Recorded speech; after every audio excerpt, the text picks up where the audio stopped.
Welcome to the Jinky horoscope for December 7th. In this horoscope, I will include the full moon that is happening in the evening for the US, and in Europe and Australia, it's already going to be December 8th. Here you have the Jinky chart in front of you. It's a 5-1 profile. The main archetype is the 5, the rhythmic, the gift of patience. And this gift or this archetype is playing together with the 35, which is what we call the heroine or the hero. It's about being the main character in your own movie. It's about feeling your life in your heart in joyousness so that it feels like an adventure and not like you are grasping, hungry for something that you don't have. That's very important. Since we are in a 5-1 day, there is a lot of leadership energy. So either you're going to feel strongly the gifts and empowerment, or you are going to feel like a victim in the lower frequency. The lower frequency of this cross or this activation sequence is impatience, hunger, oppression, and dishonor. So all these can be shadowed to revisit and maybe a new kind of opening or solution for. But if you're able to, from the beginning of the day, step into leadership, there is this sense of flow, adventure, being able to work out any karma, transmuting any karma that's there, and also sense of graciousness in this fact that you're grounded. You can see here the line of physicality. Anytime we're in a 5-1 day, we want to have both feet on the ground. And that's also what can help you in relationships. If there is any doubt, we're going to see with the full moon some of the things that are in tension. So it's important here in relationships, more than falling into doubt, aloneness, and separation, important to be curious and inquire. Okay, what is it that I'm supposed to see here? What's the gift in this interaction with this person? And I'm going to show you later in the week as well how the 35 is going to play in much more strongly, because we're going to have the core wound as well in 35. And Mars, the EQ, and the core, that's the Mars activations. That's the masculine activation. So there is something here with inside of all of us, both women and men, that masculine part of us that's hungry, that kind of wants to penetrate the world, that wants to have its own adventure or its own hunger satiated. It's something with that starts to come in here, and that we're going to have to look at.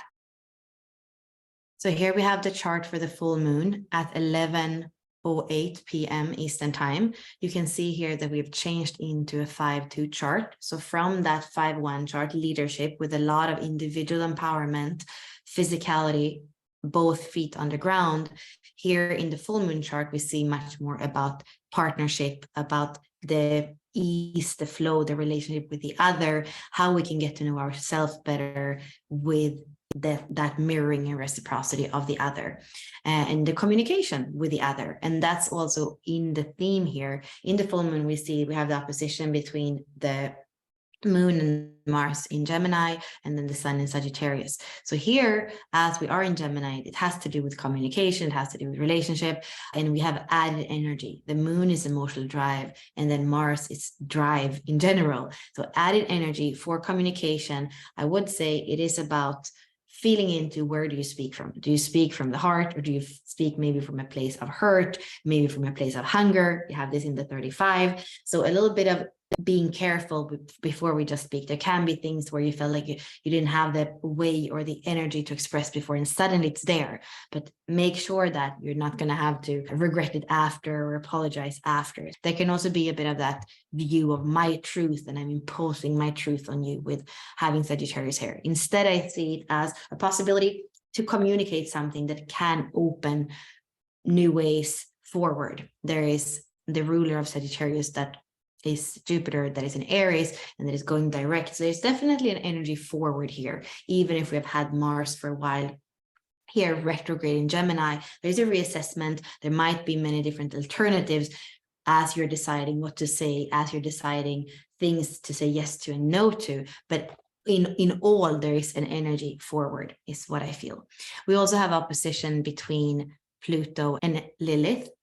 And Lilith is here in Cancer in the 56. There's a similar energy when we look at the 56 being the comedian and then the 35 being the heroine. They both want to be the main characters in their lives. And there is some kind of reclamation here with Lilith that says, I'm here to be enriched. I'm here to be nourished. And I'm not going to just, every limitation that I see coming from Pluto, I'm not just going to accept that. I'm actually going to make sure that I am telling my story, that I'm on my stage, that I am, like I said, the main character in this play. So these are some of the strong energies that we're going to feel here in the full moon. We also have Neptune going direct, and Neptune has to do with water. So I've said it before, to be a bit careful when it comes to both the emotional waters in us. It's in gate 36, which is turbulence, or if you're going out on a boat, the waters of the earth can also be a bit in turbulence here. So let's look at the Jinky chart. Here we have the Jinky chart for the full moon. Like I said, we are now in a 5-2 profile. So understanding the leadership, and also the leadership that comes from that marriage, partnership, reciprocity with the other. That's very important. And here we can see for the attraction sphere, speaking about Neptune, we are having that conjunction here between the attraction sphere in the 36 and Neptune being in the 36. And I feel there can be themes from this whole year that have been a bit veiled, because Neptune has been here for a very long time. I remember when I was with my dad in Sweden, he has the 36.1 in his life's work, and that's where Neptune was in the very last months of his life. And yes, that was turbulence times for sure for him. And there's something here where we are reminded of some of the things that have been there maybe all year for us, where we are, I would say, looking at the crisis, and now there is an energy to move forward, but we are having to revisit. And that goes together again with the Mars activation that we see in retrograde. And something that I mentioned before is that here you can see that now both Mars activations are in gate 35. And this is the masculine, the energy forward, the penetration, and that has to do, in this case, with the 35th Jinky, which is about hunger. So how are you moving forward in the world? How are you penetrating? How are you a warrior? Is that from a place of hunger?